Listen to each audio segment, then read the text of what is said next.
हम जान जान कानी तू जान लेके गईलू। हम जान जान कानी तू जान लेके गईलू।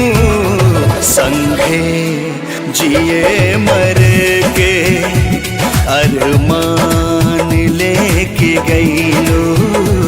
हम जान जान कहनी तू जान लेके गईलू।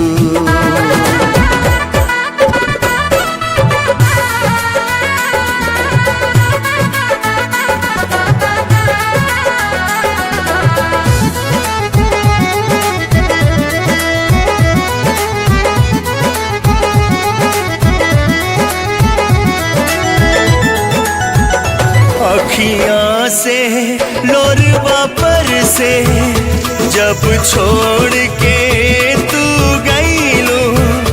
ना दे मेहंदी रचैलू ना पाँव महावर कैलू।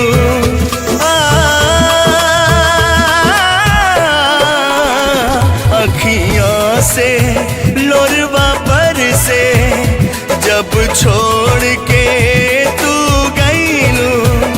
ना हाथे मेहंदी रचैलू ना पाँव महावर कैलू।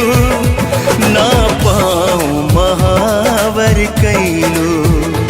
अब लागता कि जैसे तो प्राण लेके गईलू।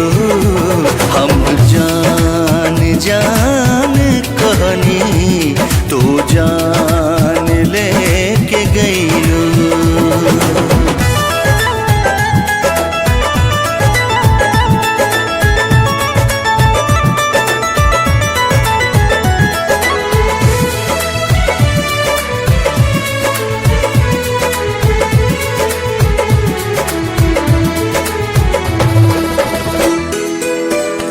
जब याद करी तोहके तड़पे दिलवा मोर।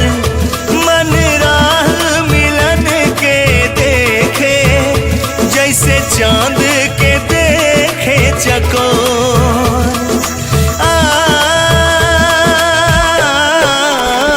जब याद करी तोहके तड़पे दिलवा मोर। मन राह मिलन के देखे जैसे चांद के देखे चकोर। जैसे चांद के देखे चकोर। हंसत खेलत जिंदगिया शमशान के गईलू।